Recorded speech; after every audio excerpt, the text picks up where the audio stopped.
I was born at the Elizabeth Hospital, and it was right down the street from my mom and dad's house, and they're Barry and Betty Parks. And when my mom was getting ready to have me, she walked down about half a block to the hospital and had me, and she said she probably would have had to walk back home, but it was raining that day, so my dad came and picked her up in the car. Well, my family on my dad's side has been in the West Washington County area since the 1840s. And when I was growing up, I spent a lot of time over at my grandparents' house. My grandfather was Jim Parks, and he had died several years before I was born, so I never knew him. My grandmother lived there, and going over to her house was like an adventure for me because she kept everything that her family had, photographs. She had her old side saddle that she got when she was 16 years old. There was a room upstairs that one of my cousins had she called it the ghost room, because there was a couple of portraits of, I believe, it was like maybe my great-great-grandmother and her daughter, and they were pretty spooky looking, and they hung on the wall, and you'd walk in and it was kind of scary when you were a little kid. But we played hide and seek in her house, and that's where my parents, or my dad grew up and his brothers. And my dad had 3 brothers. James Fay was the oldest, and then my dad and my uncle were identical twins, Barry and Donald, and then Joe was the youngest. My sister's 3 years younger, and when we were growing up, we played outside a lot. One thing that we had to do, my family's business was the Prairie Grove Telephone Company, and still is, and so we were pretty active in that. During the summer, my dad would always find jobs for us to do. It was jobs like going down to the main office, washing windows, and we also got to clean the phone booths that was around the county. The upright, standalone phone booths were made out of glass, so we got to clean the windows in there, and we also got to sweep out whatever was in there, usually cigarette butts. The worst was when people would leave their spit cups in there with tobacco juice, and it was really bad when somebody would knock it over.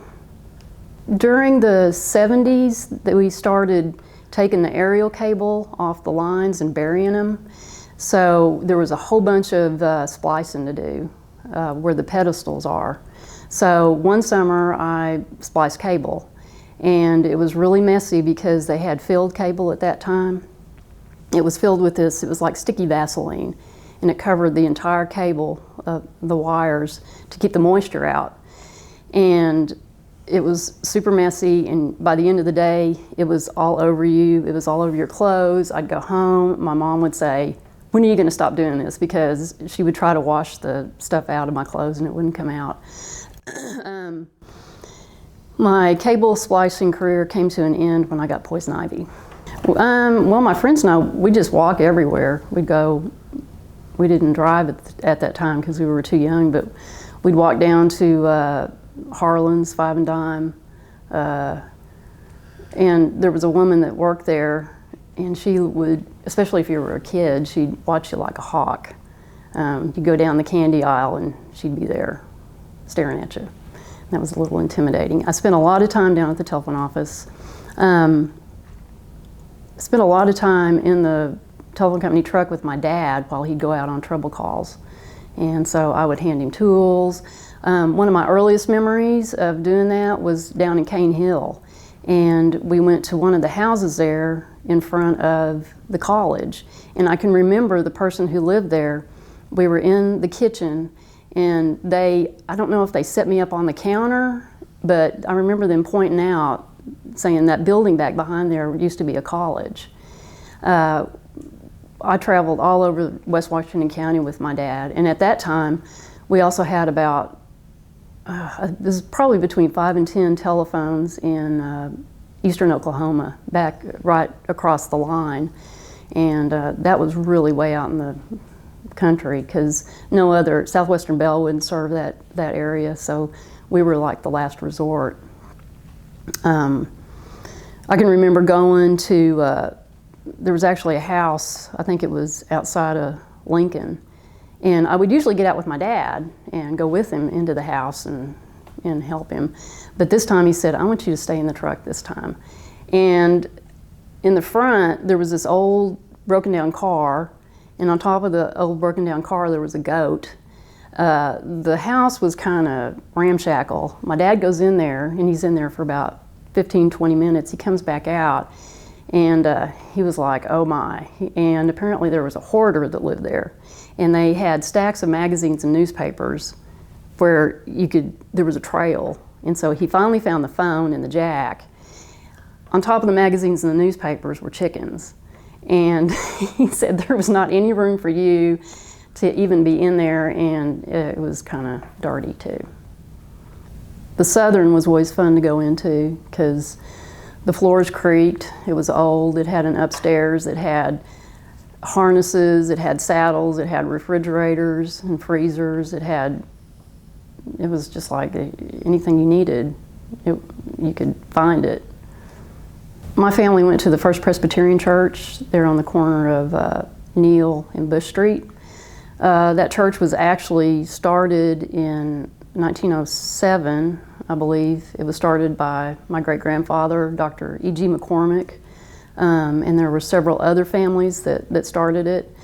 Before, they were meeting in the basement of the Methodist Church, and prior to that, there had been a Presbyterian church out, I think in that church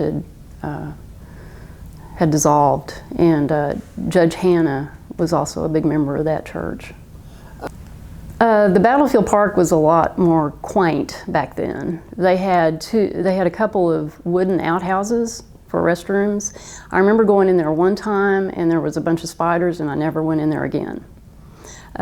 We used to square dance. I started square dancing when I was about 4.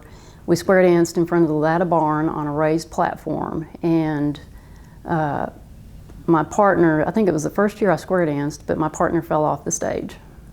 Peggy Parks did, my aunt. And she was a 4th grade teacher, and she wanted to learn or teach her class the Virginia Reel. And this was, Wayne Carnahan was one of the students, I believe. And so anyway, they did an exhibition over at the Clothesline Fair, and it was so popular that they decided to continue it. Well, my dad and my uncle wanted to keep the downtown and the town looking good. They would go around and pick up trash. They would mow. My uncle Donald was notorious for riding around on his mower mowing. He'd mow leaves on the street. He would, if somebody needed their yard mowed, it'd get mowed. They were very picky about keeping the telephone company looking really nice. And well, it was over by the Presbyterian Church, and there was a tree that some of the branches had grown over, I guess, onto the church property, or I'm not real certain about that, but anyway, he trimmed this tree, and it could have been over at his house. And the tree owner was a lady, and she didn't appreciate that, so I think she ended up suing him, and won, I believe. The telephone company got its start in 1888. My great-grandfather was Dr. E.G. McCormick.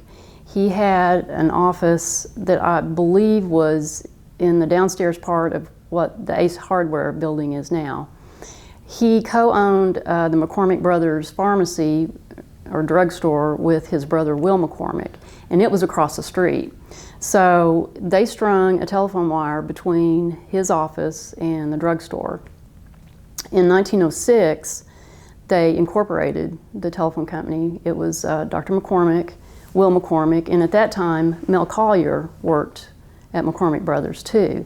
And Mel Collier actually started the first drugstore in Prairie Grove years before. Mr. Collier eventually left Prairie Grove and went to Fayetteville and opened up his own drugstore, and they're still going today. My great-grandfather had 3 children, Grover and Myrtle and Arthur.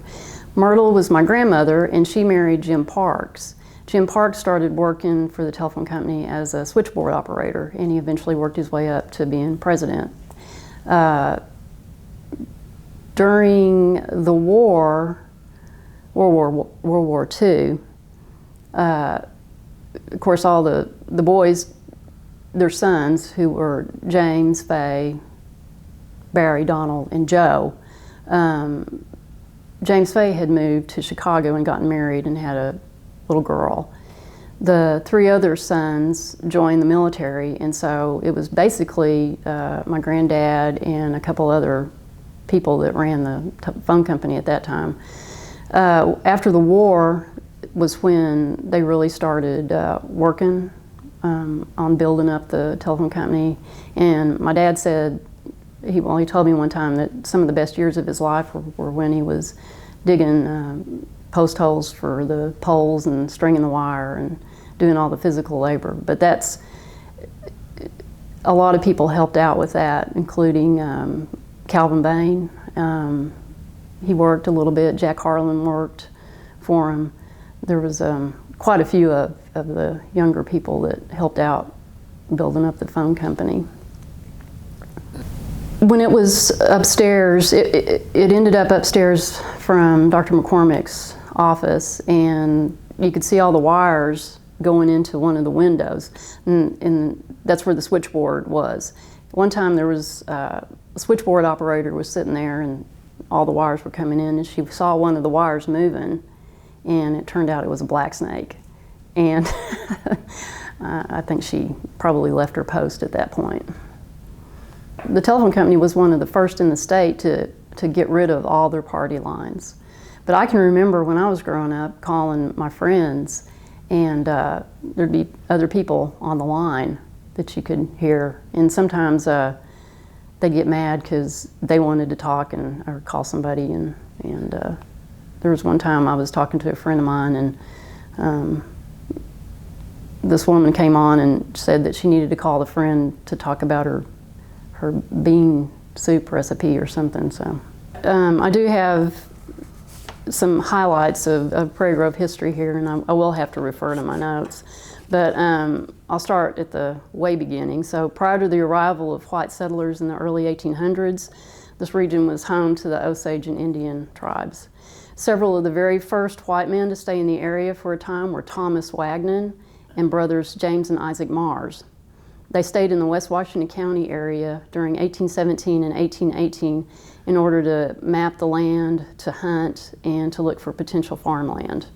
Apparently James Mars brought his wife and 5-year-old daughter Rachel with him because Rachel Mars died in 1818 and is the oldest documented burial in the Prairie Grove Cemetery. She's buried east of the Cumberland Presbyterian Church and in the historic section of the cemetery, and that was placed on the National Register in January of 2016. So Wagnon and the Mars brothers went back home to Tennessee, but Isaac Mars and Thomas Wagnon returned in 1827 with their families and slaves, and they settled in the Ray community north of Lincoln. Thomas Wagnon also claimed additional land around the spring in what is now Mock Park. In 1829, Andrew Buchanan, who had recently become an ordained minister with the Cumberland Presbyterian Church, left Kentucky with his wife Sinai and stepson James Preston Neal to visit his brothers in Cane Hill. During his visit, he heard about this nice piece of land with a spring several miles to the northeast, which was Thomas Wagnon's claimed land. He made an agreement with Wagnon to trade the land for 2 good sermons, and so he got that land and built a house on it. In 1831, Buchanan organized the Prairie Congregation of the Cumberland Presbyterian Church, and later on a school for young children was started. The congregation bought for $25 about 2.5 acres from the Buchanans in 1838 with a promise to build a church, a school, and use part of the land as a cemetery. At some point, a log building was constructed that served as the church and the school. The first post office in Prairie Grove was opened in 1840 and was called Sweet Home, and it closed 6 years later. Archibald Borden opened the second post office in 1857, which was named after his daughter Ada. The building was hit by bullets during the Battle of Prairie Grove and never reopened. Years later, the door, which had bullet holes in it, was stored in a garage after the post office was torn down, and the door was destroyed in a fire back in the 50s, I believe. The Battle of Prairie Grove started on December 7th, 1862, and the Confederates used the Cumberland Church as a hospital during the battle. After the Confederates retreated south to Van Buren, the building was used to house the Union Army soldiers for several months. And when they left, it's believed that they set fire to the building and destroyed it. Around 1874, the town's second school opened in the newly constructed Cumberland Presbyterian Church. And this was a wood frame building that was located behind the current Presbyterian Church, and it faced east. In 1883, the Prairie Grove Institute, or the Methodist Academy, opened on the northeast corner of Bush and Neal Streets. It was the town's first school to teach children and teenagers. In 1901, it joined the new public school district. Also in 1883, the Ozark Mercantile, later renamed the Southern Mercantile, was built, and it's currently the oldest building on Main Street. The first brick building was constructed 3 years later across the street on the east side of the Southern, and it's still there also. In 1937, the owners tore down the second floor. In 1888, the third and current Cumberland Presbyterian Church opened, and the old church and school directly behind it was sold and dismantled.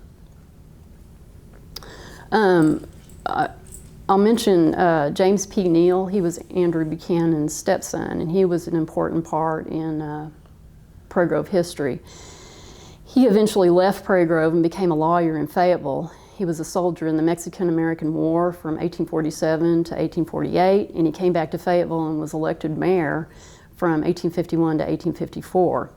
Neal returned to Prairie Grove in 1868 and settled on part of the old Buchanan property near the spring where he grew up. In 1871, he decided to formally establish Prairie Grove as an actual town and was soon appointed postmaster. A blacksmith and wagon shop opened in 1872. 3 years later, a storehouse was built, and in 1876, a steam-powered flour mill began operation. Main Street lots went on sale in March of 1877, and in September of that year, Neal requested a survey and plat for the downtown area. In 1888, physicians E.G. McCormick and W.W. Mahan got fed up with the rowdy behavior and what they described as drunkenness on the city streets, and they wrote a letter of incorporation and petition on a piece of notebook paper and sent it to the county judge, and the state approved its incorporation in July of 1888. In 1901, the first bank, called the Bank of Prairie Grove, opened. Also in 1901, a section of the Frisco Railroad line, the Ozark and Cherokee Central Railroad, began running, and the train depot was located several blocks south of Main Street. Around 1904, the Prairie Grove Canning and Evaporating Factory opened, processing locally grown fruits and vegetables, especially tomatoes. It's later renamed the Prairie Grove Canning Factory, and hundreds of local people, including families and their children, were employed at the business until it closed in 1978. In 1905, the Prairie Grove Public School graduated its first class with a grand total of 5 students. A year later, the downtown businesses on the north side of Buchanan Street were destroyed by fire. They didn't have access to water, so dynamite was used to slow the flames, and that shattered windows of the businesses across the street. In 1908, the United Daughters of the Confederacy, also known as the UDC, purchased 9 acres of land where the Battle of Prairie Grove was fought so they could create a park for Confederate veteran reunions. In 1911, a new 3-story public school building opened on the site of the old Prairie Grove Institute. And in 1931, another school building was added for elementary students across the street on the south side of the existing school. The Prairie Grove Public Library opened in the American Legion hut in 1935. The librarian's salary was paid for by the New Deal's Work Progress Administration Program, or WPA. In 1942, the railroad line and depot closed, and in 1951, the first school buildings on the current campus were completed. The first clothesline fair was held at the Prairie Grove Battlefield Park in 1957, and vendors hung their artwork on clotheslines.